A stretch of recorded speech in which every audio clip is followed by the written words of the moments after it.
There is a city that most people in the modern world have never truly imagined.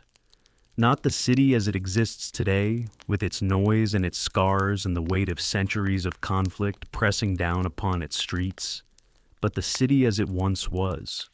The city as it existed at a particular moment in history when, by almost any measure, it was the most remarkable place on earth. The city is Baghdad. And the moment is sometime around the year 900, give or take a few decades, when the Abbasid Caliphate was at the height of its power and the Islamic Golden Age was burning with an intensity that would not be seen again in that part of the world for a very long time. To understand what that city was, you have to first set aside everything you think you know about the medieval world. Because when most people imagine the medieval period, they picture Europe. They picture muddy villages, stone castles, plague carts moving through narrow streets, and a civilization that had largely lost touch with the knowledge of the ancient world. And in Europe, that picture is largely accurate. The medieval centuries were, for much of the Western world, a time of contraction. But Baghdad was not contracting. Baghdad was exploding. While European scholars debated theology in flickering candlelight with access to a handful of manuscripts, Baghdad had libraries. Not small collections of scrolls tucked into monastery corners, but vast, magnificent buildings filled with hundreds of thousands of texts gathered from every corner of the known world. Greek philosophy, Indian mathematics, Persian medicine, Chinese paper-making techniques, all of it flowing into a single city on the banks of the Tigris River, where scholars from dozens of different cultures and faiths sat together, argued together, and built upon each other's ideas. This is the story of that city, of how it was built, how it grew, how it shone, and how it fell. And it is one of the most extraordinary stories in human history. In the year 762, a caliph stood on the western bank of the Tigris River in central Iraq and decided that this was the place. His name was Al-Mansur, the second caliph of the Abbasid dynasty, and he had recently overthrown the previous ruling family, the Umayyads, in a revolution that had reshaped the Islamic world. The Umayyads had ruled from Damascus, far to the west, but Al-Mansur wanted something different. He wanted a capital that sat at the true center of the empire he intended to build, a city that could command trade routes running east toward China and India, south toward the Persian Gulf, north toward the mountains of Anatolia, and west toward the Mediterranean and beyond. He surveyed several possible locations before settling on this particular bend of the Tigris, and when he made his decision, he explained it with a confidence that would, in the centuries that followed, prove entirely justified. He said the site was positioned so that it could receive goods from all sides. That was an understatement. Construction began immediately. Al-Mansur hired 100,000 architects, artisans, smiths, carpenters, and laborers. 2 designers were given the task of planning the city's layout. One was a Zoroastrian named Naubakht. The other was a Jewish astronomer from Khorasan named Mashallah. Together, these 2 men from different faiths designed the new capital of the Islamic world. That detail alone tells you something important about the city they were building. This was not a place that considered itself defined by a single culture or tradition. From its very foundations, Baghdad was designed to be a meeting point. The city they planned was circular. This is worth pausing on, because it is unusual. Cities in the ancient and medieval world were rarely built as perfect circles. They grew organically, following rivers, roads, or the terrain. But Baghdad was different.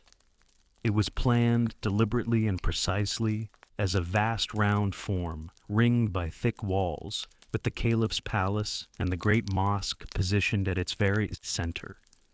The design was practical and symbolic at the same time. A circular city has no corners. Every point on its outer wall is equidistant from the center. In a world where power was measured partly by geometry, this was a statement. The caliph sat at the middle of everything, and everything radiated outward from him. But the circle was also simply an extraordinarily effective design for a city built around trade and administration. The main roads ran like spokes from the center to the outer gates, 4 gates facing the 4 cardinal directions. Along these spokes, markets, residences, government buildings, and warehouses arranged themselves naturally, following the flow of people and goods moving in and out. Construction took 4 years, from 762 to 766. The total cost was staggering, nearly 5 million silver dirhams. And when it was finished, the city that rose from the banks of the Tigris was unlike anything that had existed before in the Arab world. It was called Madinat al-Salam, the City of Peace. But it would be known to history by a simpler name, Baghdad. Al-Mansur's round city was designed to hold the palace, the government, and the military. It was not designed to be the place where ordinary life happened. And ordinary life, as it tends to do, promptly ignored that intention entirely. Within years of the city's founding, people began arriving from everywhere. Merchants who wanted proximity to the caliph's court and the wealth that flowed around it. Scholars who had heard that the new Abbasid rulers valued learning and wanted to be close to that patronage. Craftsmen, farmers, soldiers, physicians, poets, astrologers, and adventurers. People who came for a specific reason, and people who simply came because Baghdad was where everything was happening. The city grew, then it grew some more, then it kept growing. By the 9th century, roughly 100 years after its founding, Baghdad had become one of the largest cities in the world. Some estimates suggest its population reached somewhere between 500,000 and 1 million people. At a time when most European cities counted their populations in the tens of thousands, Baghdad held 1 million souls within and around its walls. The original round city of Al-Mansur was quickly surrounded by expanding neighborhoods that spilled across Tigris onto the eastern bank.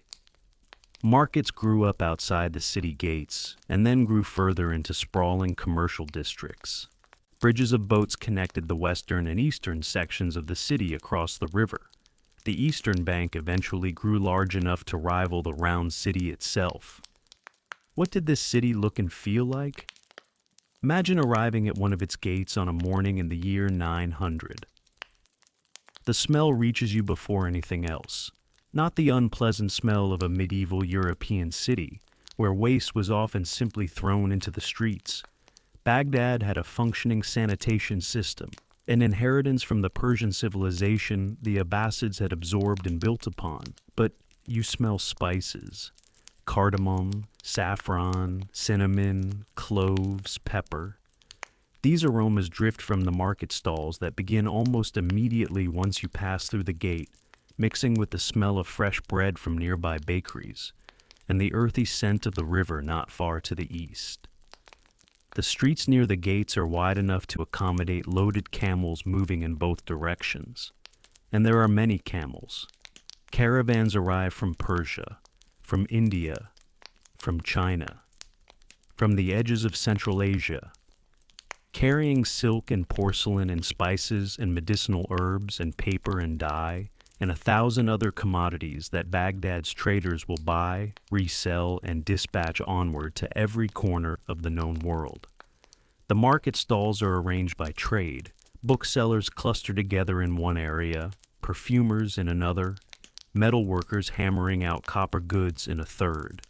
There are separate sections for cloth merchants, for money changers, for jewelers, for sellers of dried fruits and nuts. The organization is not entirely unlike a modern shopping district, except that instead of glass storefronts, there are awnings of colored cloth stretched between poles, and instead of recorded music, there is the constant living noise of haggling, greeting, arguing, laughing, and the occasional raised voice from a transaction going badly.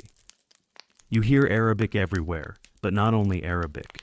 Persian is spoken just as commonly in many parts of the city, and if you listen carefully in the more international sections near the major trade routes, you catch fragments of Greek, Syriac, Hebrew, Turkish dialects from the steppes far to the north, and occasionally something that sounds like it might be from India.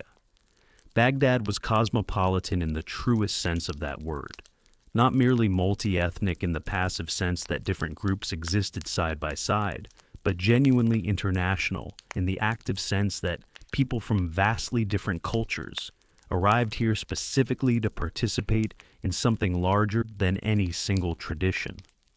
That something was knowledge.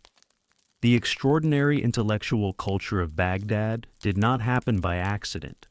It was built deliberately, and it was built by rulers who genuinely believed that the pursuit of knowledge was not separate from religious duty, but was, in fact, an expression of it.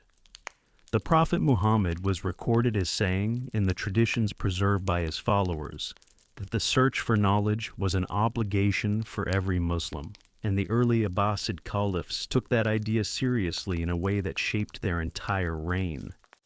Al-Mansur, the city's founder, was already collecting manuscripts during the construction of Baghdad. He invited scholars from India to come and share their knowledge of mathematics and astronomy with his court.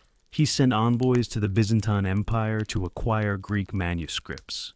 Even in those earliest years, before the city was finished, Baghdad was reaching outward intellectually.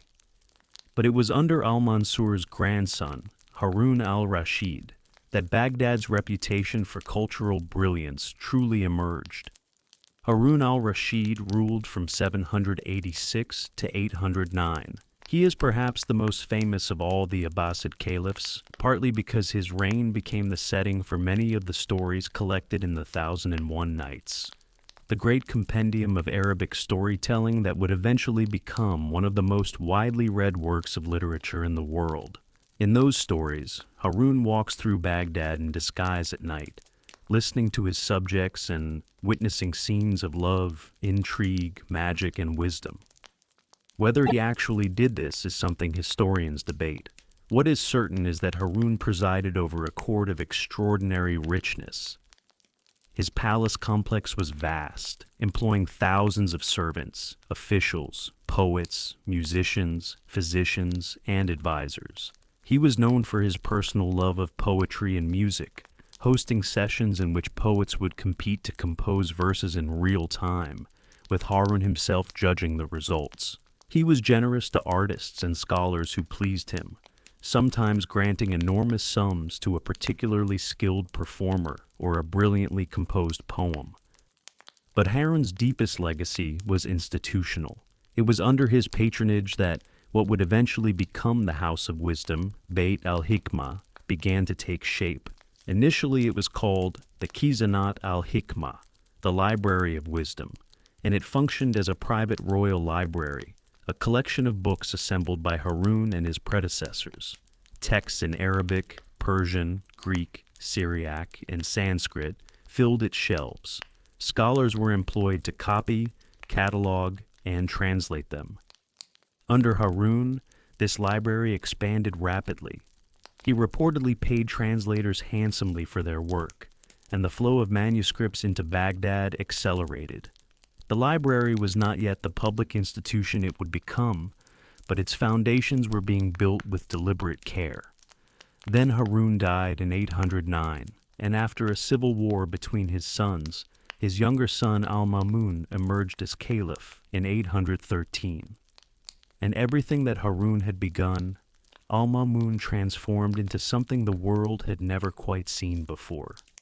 Al-Mamun was, in many ways, the ideal ruler for an age of intellectual ambition. He had been interested in science and philosophy since childhood, personally studying mathematics, astronomy, and theology.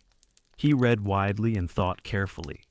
And when he became caliph, he had both the resources of an empire and the will to use them in service of a single, extraordinary goal. He wanted to know everything, not as an idle curiosity, but as a genuine driving ambition. Al-Mamun believed that the Islamic world had an obligation not merely to preserve the knowledge of ancient civilizations, but to surpass it, to take what the Greeks had discovered, and the Indians had calculated, and the Persians had recorded, and the Chinese had invented, and to build upon it until Baghdad stood at the frontier of human understanding. To achieve this, he expanded Harun's library into something grander. He built extensions for different branches of knowledge, creating separate sections for mathematics, astronomy, medicine, philosophy, and translation. He established an observatory. He brought scholars from across the empire and from beyond its borders, offering salaries, housing, and the freedom to pursue their research. The institution became known as Bait al-Hikmah, the House of Wisdom. Al-Ma'mun is said to have paid his translators in gold by the weight of the manuscripts they produced. This detail, whether entirely accurate or slightly embellished by later chroniclers, captures something true about his priorities.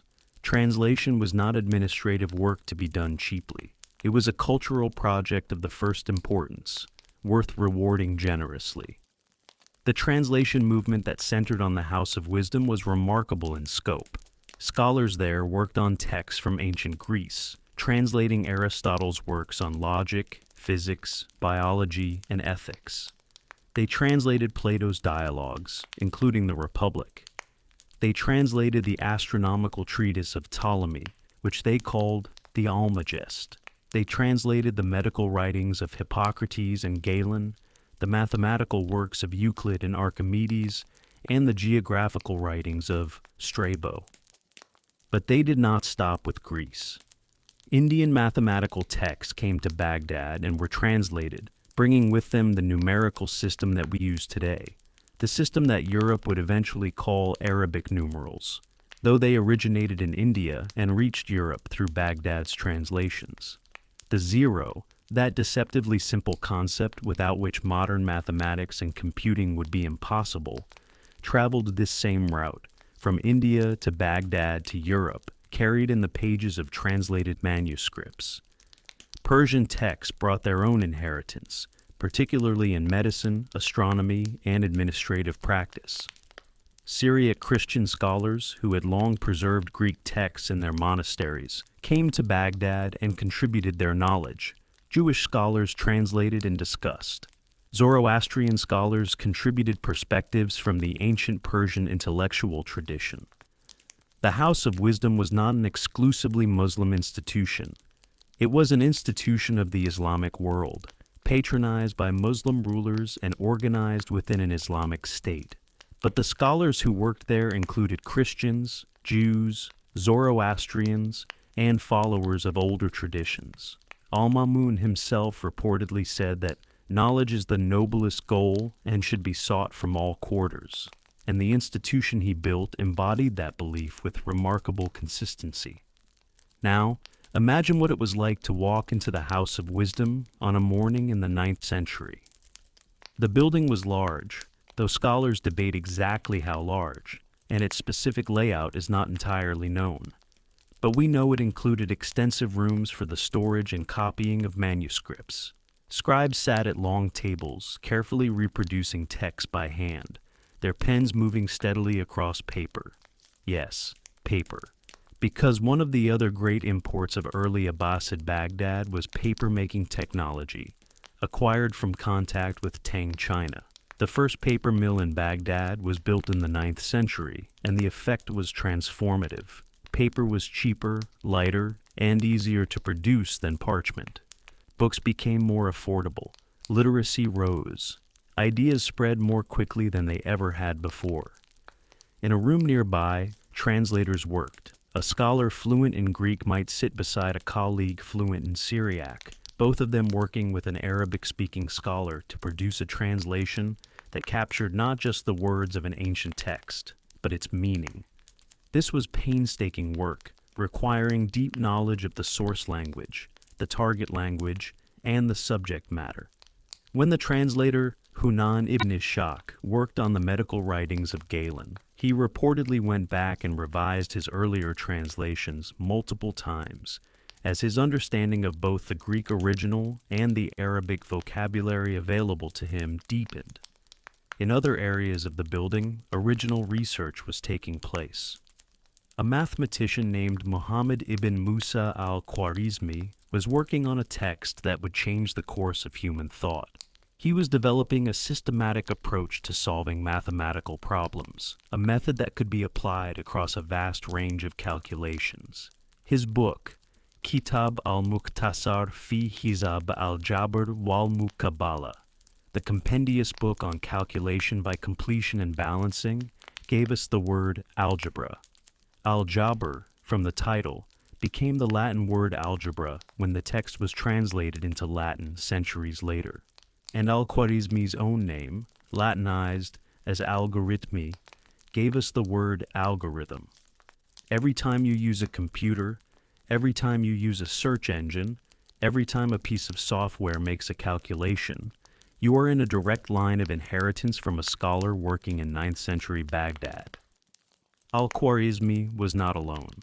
The philosopher al-Kindi was working to harmonize Aristotelian philosophy with Islamic theology, a project that would shape intellectual debate for centuries and influence the great European scholastic philosophers who came later. The physician and translator Hunayn ibn Ishaq was not only translating Greek medical texts, but enriching the Arabic language itself, creating new vocabulary to express medical and philosophical concepts that had not previously existed in Arabic. The Banu Musa brothers, 3 siblings who were mathematicians and engineers, were producing original work in geometry and mechanics, including descriptions of mechanical devices that would astonish anyone who thought medieval engineering was necessarily primitive. Outside the building, the observatory Al-Mamun had established was conducting astronomical measurements. Muslim astronomers calculated the circumference of the Earth. They corrected errors in Ptolemy's astronomical data. They mapped the stars with a precision that allowed navigators to cross deserts and oceans with confidence.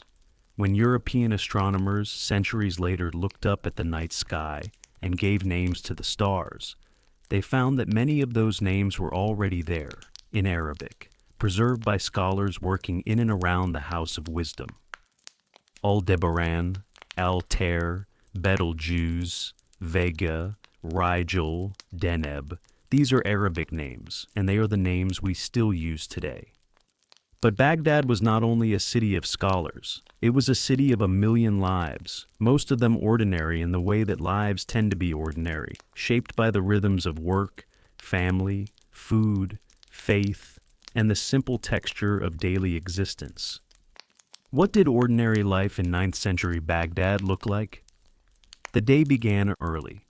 Before sunrise, the call to prayer rang out from minarets across the city, the sound traveling across rooftops and courtyards, calling the faithful to the first of the 5 daily prayers that structured Muslim life. In the cool pre-dawn air, Baghdad stirred. Water carriers began their rounds, delivering fresh water to households from the Tigris and its canal system. Bakers had often been working since the middle of the night, their ovens warming the early hours with the smell of bread. By the time the sun rose, the markets were opening. Baghdad's markets were famous even in their own time. Visitors from distant places wrote about them with amazement. The city had developed a sophisticated commercial culture, with specialized markets for virtually every kind of good. There were markets for booksellers, and this detail always strikes modern observers as remarkable. Not one bookshop tucked into a corner, but entire sections of the city dedicated to the trade in books. Baghdad, by the 11th century, would have nearly 37 lending libraries. At a time when most of Europe could barely count its books in the hundreds, Baghdad was measuring its literary culture in hundreds of thousands of volumes. The food markets were extraordinary in their own right. Because of its position at the hub of trade routes connecting east and west, Baghdad had access to ingredients that no other city in the Western world could easily obtain. Wheat and barley, the staples of the region, were locally produced in the rich agricultural land of Mesopotamia, irrigated by the ancient canal system that the Abbasids inherited and maintained. But alongside these staples were imports that had traveled thousands of miles to reach Baghdad's tables. Rice from India, grown so extensively in the region that it became commonplace rather than exotic. Dates from Basra, packed and exported as far as Sri Lanka. Apples from Syria and Isfahan. Peaches from Iran.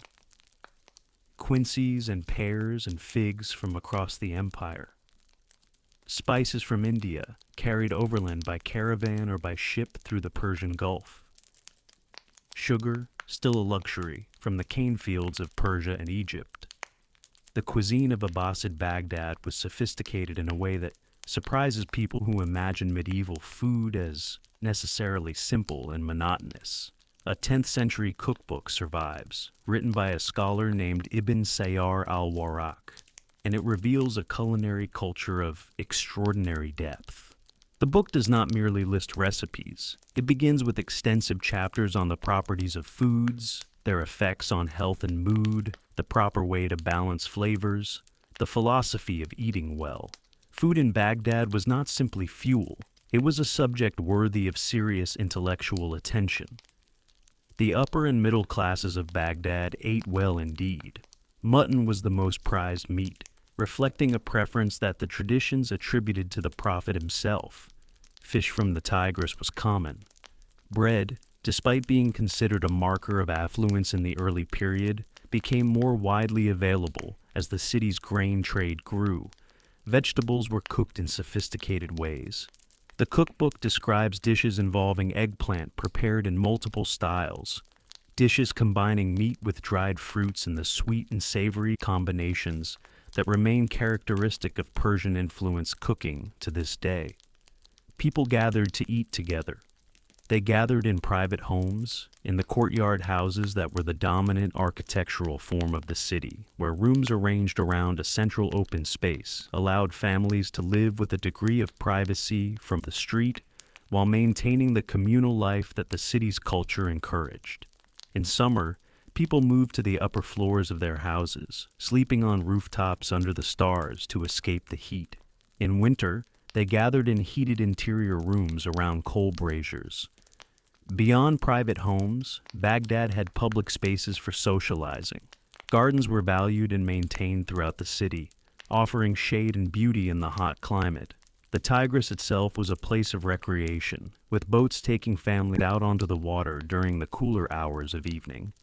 A visitor described the city in the 11th century as a hive of bees in which much honey is produced, and the image captures something real.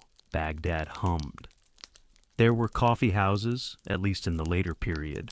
There were chess halls, a game that had come to the Arab world from India via Persia and became enormously popular in Baghdad's intellectual culture.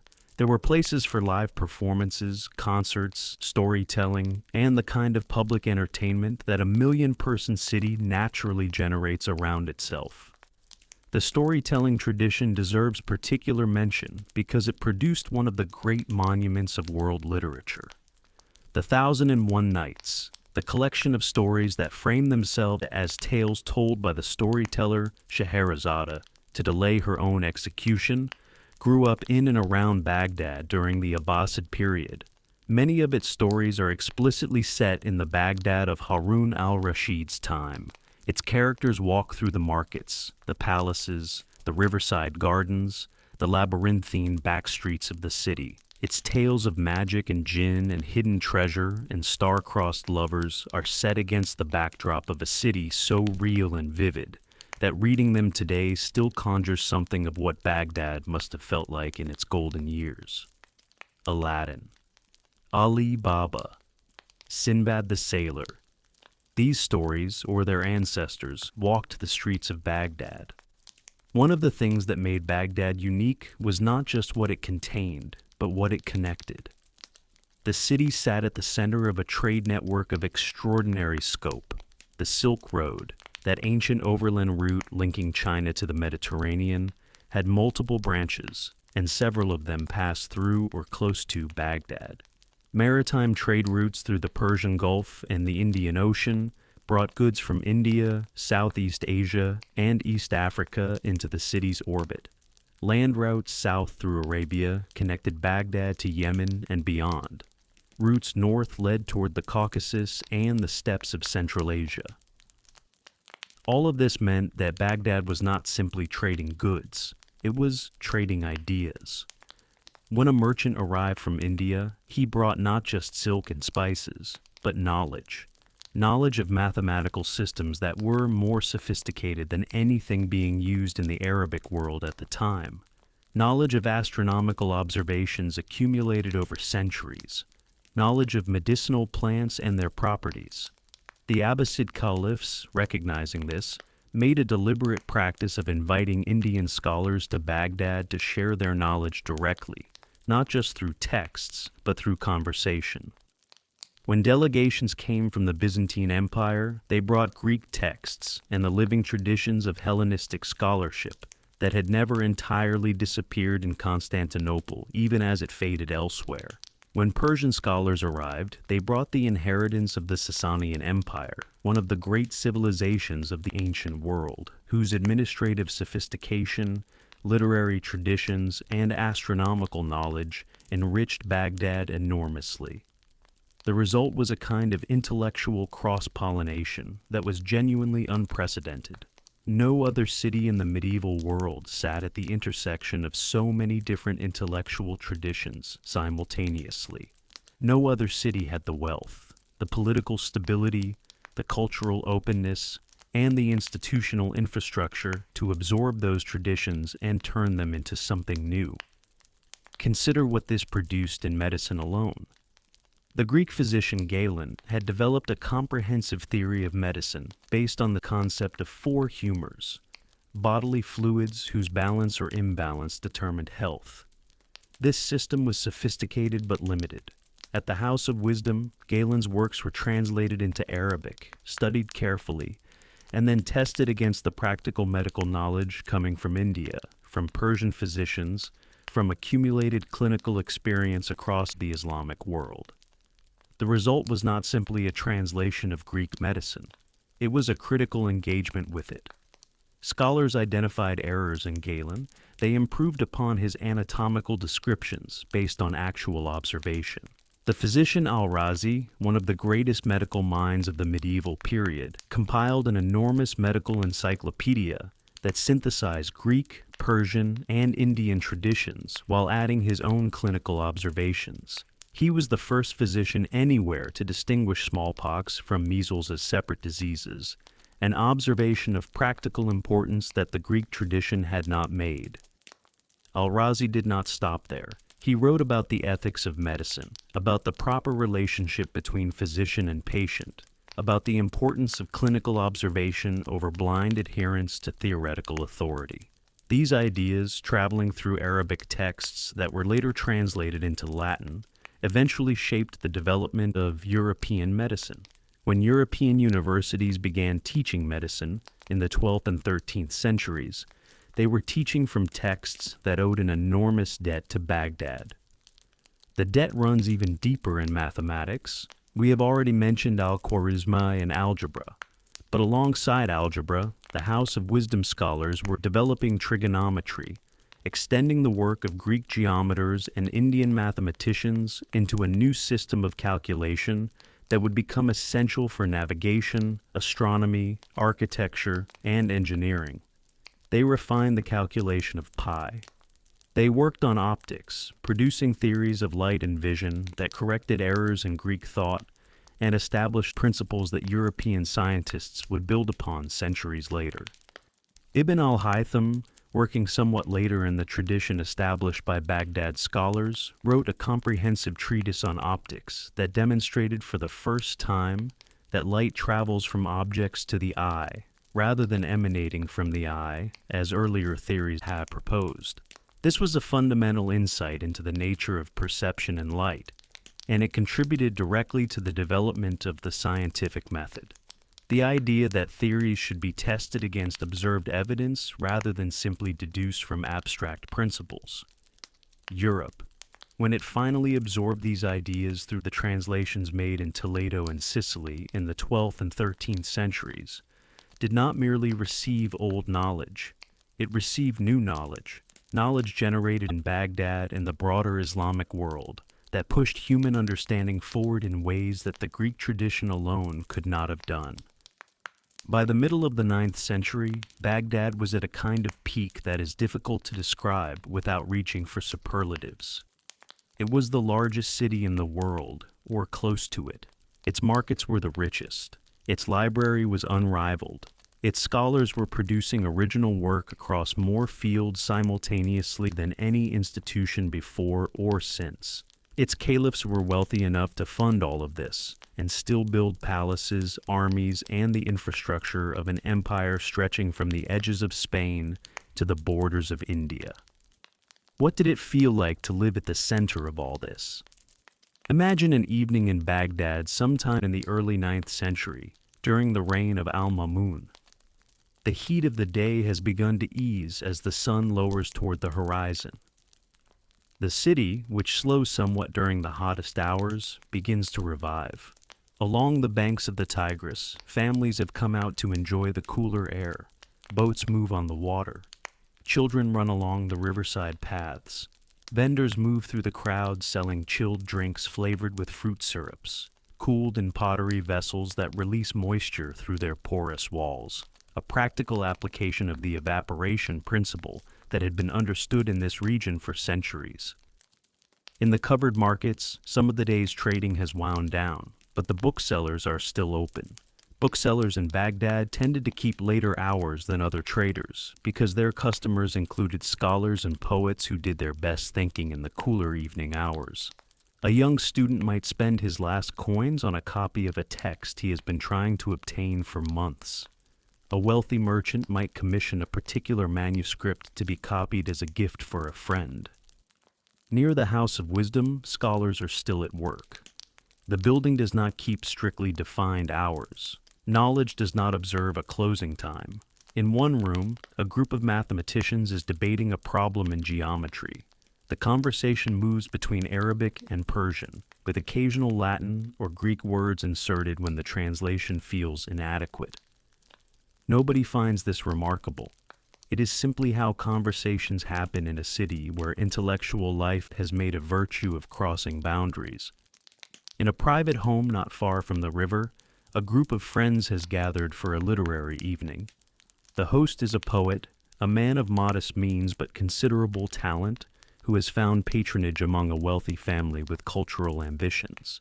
The guests include a physician, a scribe employed at the House of Wisdom, a merchant who has recently returned from India, and 2 or 3 friends whose particular occupations are not important because what matters tonight is the poetry. The host recites first, a new composition in the classical Arabic style. His guests respond with appreciation and criticism, the criticism offered in the spirit of genuine engagement rather than malice. Then one of the guests recites a poem by an older master, and the group debates its merits. The merchant from India mentions a form of verse he encountered there, and the physician, who has read some Indian mathematical texts in translation, makes an unexpected observation about the relationship between the rhythms of poetry and the rhythms of calculation. This is an evening in Baghdad. This is what the Golden Age felt like from inside it. Not as a historical category or a rhetorical flourish, but as a lived experience of intellectual richness and social vitality. People talking to each other across boundaries of profession and faith and cultural origin, generating something in those conversations that none of them could have produced alone. And this was happening everywhere in the city, in 1,000 different homes and courtyards and market stalls and garden walkways. 1,000,000 lives touching each other and generating something larger than any of them individually. Nothing lasts forever, and the stories of civilizations at their peak always contain, if you look carefully enough, the first threads of the unraveling. Baghdad's unraveling began slowly, as these things tend to do, and it began not with external enemies, but with the internal contradictions of an empire that had grown very large very quickly. The Abbasid caliphs had, from early in the dynasty's history, relied heavily on Turkish soldiers recruited from the steppes of Central Asia. These soldiers were skilled, disciplined, and effective. They were also, as the caliphs eventually discovered, difficult to control. By the middle of the 9th century, the Turkish military commanders who served the Abbasid court had accumulated enough power to effectively control who sat on the caliphal throne. Caliphs who displeased their Turkish generals were deposed or killed. Caliphs who pleased them were allowed to reign. The nominal head of the empire became increasingly ceremonial, while real power shifted elsewhere.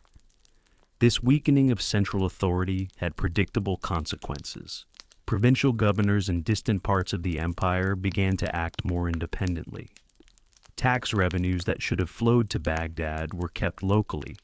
The irrigation systems that made agriculture possible in Mesopotamia began to fall into disrepair when the central government could no longer coordinate their maintenance. Crop failures followed.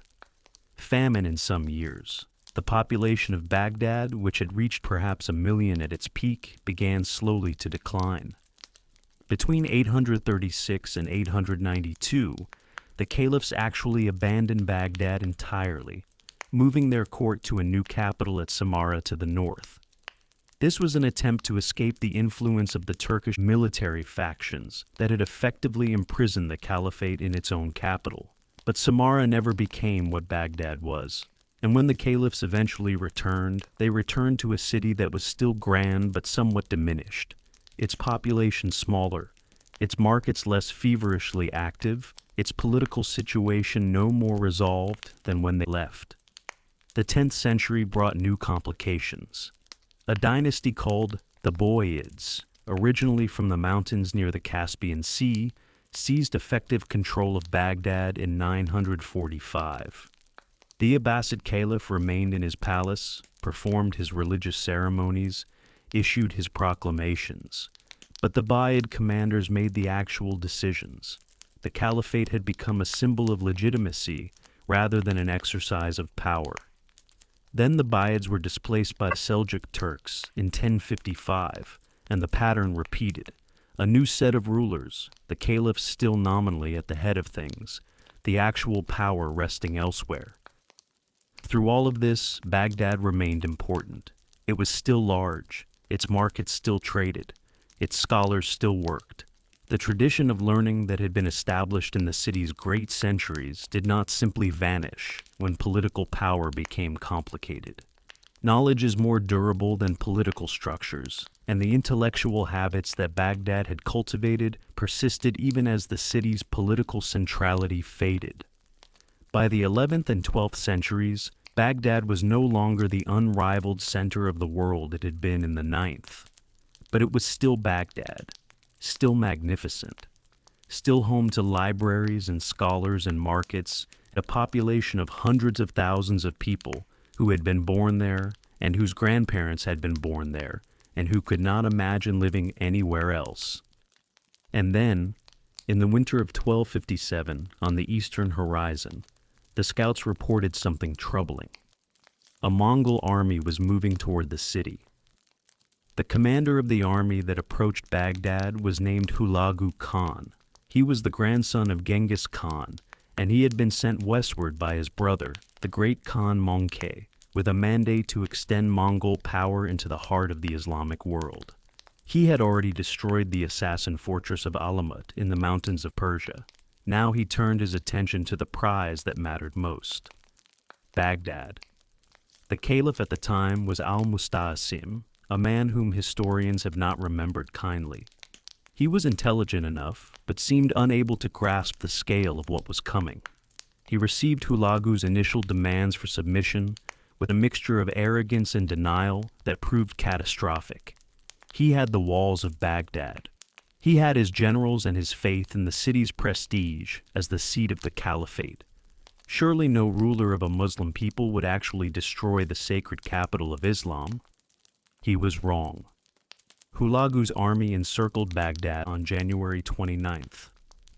The Mongol engineers were among the most sophisticated military technologists of their age. They brought siege engines from China, catapults and ballistae that could batter walls with terrifying efficiency. They built pontoon bridges across the Tigris, above and below the city, to prevent escape or reinforcement. They constructed a palisade around the entire city, and dug a moat inside it. Baghdad had been besieged before and survived, but it had never been besieged by anything quite like this. The walls began to crumble within days. By February 4th, the Mongols controlled the eastern section of the city's defenses. Al-Mustasim sent envoys to negotiate. Hulagu had them killed.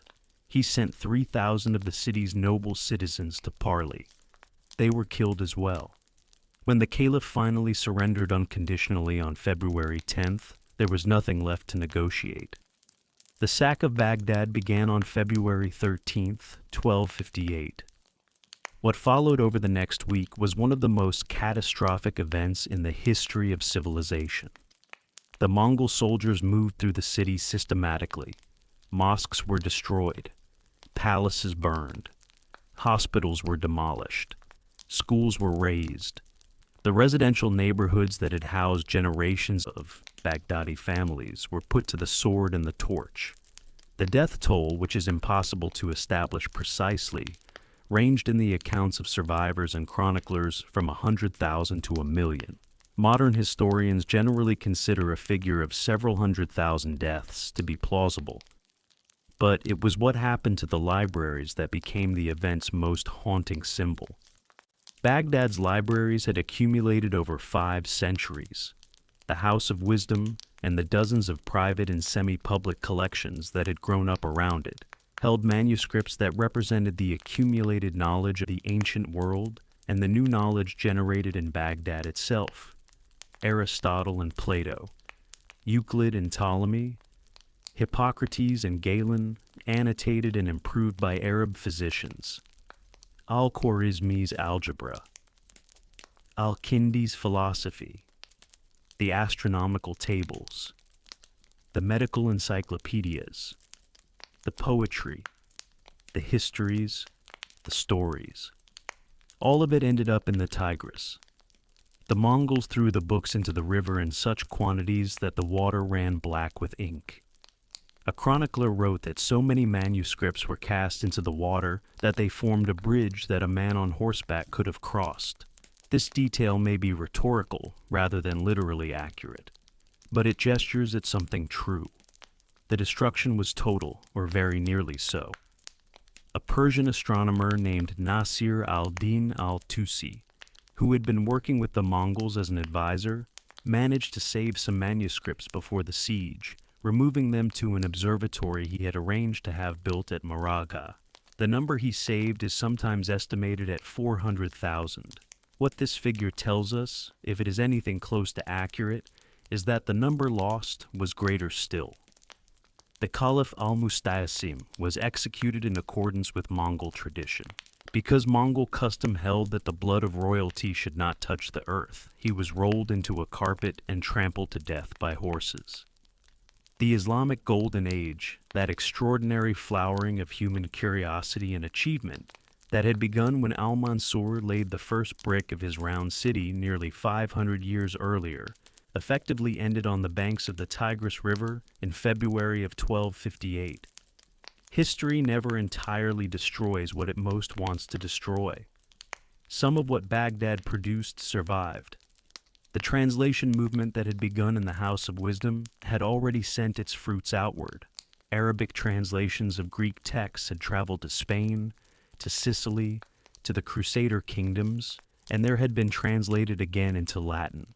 European scholars in the 12th and 13th centuries had already begun the work of absorbing what Baghdad had generated, using it as the foundation for the intellectual revival that would eventually become the Renaissance. The algebra that Al-Khwarizmi had developed was already in European hands before the Mongols arrived. The astronomical tables compiled by Muslim scholars were already being used by navigators and astronomers in Europe. The medical knowledge synthesized by Al-Razi and later by Avicenna, whose great canon of medicine was one of the most widely read medical textbooks in the world for centuries, was already being taught in European universities. Baghdad's knowledge did not die with Baghdad. It had traveled too far and too widely to be contained by even the most thorough destruction. And the intellectual tradition itself, the habit of rigorous inquiry, of testing theories against observation, of seeking knowledge across cultural boundaries, did not disappear from the Islamic world simply because its greatest institutional home had been destroyed. Scholars regrouped. Libraries were rebuilt, slowly and partially, in other cities. Cairo, Damascus, Samarkand, and later Istanbul became centers of scholarship that kept the flame alive. Even the Mongols themselves, the destroyers of Baghdad, eventually converted to Islam and became patrons of the intellectual traditions they had initially tried to annihilate. Hulagu Khan's successors built their own observatories and libraries. The observatory at Maragha, where Nasir al-Din al-Tusi had saved those manuscripts, became a significant center of astronomical research after the conquest. The astronomer al-Tusi's work there influenced later European astronomers, including potentially Copernicus, who developed his heliocentric model of the solar system using mathematical tools that traced their lineage back through the Islamic astronomical tradition to the House of Wisdom. History is sometimes like that. The destructions that seem most total turn out to be less complete than they appear. Ideas travel. Knowledge copies itself into human minds and human hands and proves stubbornly resistant to ending. There is a reason for spending this much time with a city that was destroyed more than 750 years ago. Baghdad, at its peak, was not a unique or unrepeatable accident. It was a demonstration of something important about what civilizations are capable of when certain conditions come together. When a society values knowledge for its own sake and resources it accordingly. When it remains open to ideas from outside its own tradition rather than retreating into cultural self-sufficiency. When it creates institutions designed not just to preserve what is already known, but to generate what is not yet known. When it allows people of different faiths, different origins, different languages to sit in the same rooms and argue with each other about things that matter. Under those conditions, human civilization advances with a speed and depth that can seem almost miraculous in retrospect. The scholars of Baghdad did not think of themselves as building a golden age. They thought of themselves as working, as translating the next manuscript, as solving the next mathematical problem, as correcting the next error in the astronomical tables, as improving the next medical treatise. The Golden Age was not something they planned. It was something that emerged from a million individual acts of curiosity and rigor and conversation and argument across decades and centuries. And then it ended, as all things end. But what they built did not disappear into the Tigris with the manuscripts. It traveled onward, through Spain and Sicily and the Crusader ports, through the Arabic and Latin texts that filled the libraries of the new European universities in Paris and Oxford and Bologna, through the Renaissance and the Scientific Revolution and the Enlightenment and the extraordinary accumulation of human knowledge that eventually produced the modern world. The algebra that students learn in school today traces its lineage to a scholar working in Baghdad. The algorithms running on every computer and smartphone in the world take their name from that scholar's name. The stars that navigators and astronomers named are named in Arabic because it was scholars working into the tradition of the House of Wisdom who cataloged them most carefully. The medical knowledge that formed the foundation of modern medicine passed through Baghdad on its way from ancient Greece to modern hospitals. Baghdad at its peak was not a footnote. It was a pivot point, a city where the intellectual inheritance of the ancient world was preserved, translated, extended, and improved, and then sent onward into a future that its scholars could not have imagined, but that we inhabit today. That city existed. It was real. Its market smelled of cardamom and the river. Its scholars argued through the night about problems that still matter. Its storytellers invented tales that are still told. Its mathematicians calculated equations that are still used. Its astronomers named stars that are still visible in the sky above us. The city is gone. The civilization that produced it has passed through centuries of change and trauma and renewal that transformed it into something it would not recognize. But what Baghdad made at its height is still here, woven into the fabric of the world we live in, usually invisible, usually unacknowledged, but present in every act of calculation and every observation of the night sky, and every time a physician makes a careful clinical judgment rather than simply repeating what authority says should be true. Baghdad built that, and the building was extraordinary. And now, as the stories of that city settle around you, and the voices of its scholars grow quiet, and the markets still themselves in the long evening, and the Tigris runs dark and slow past the place where the round city once stood in its circular perfection at the center of the world, let the city rest. Let it rest in the silence that comes after a very long and remarkable story has finally been told. And let yourself rest too.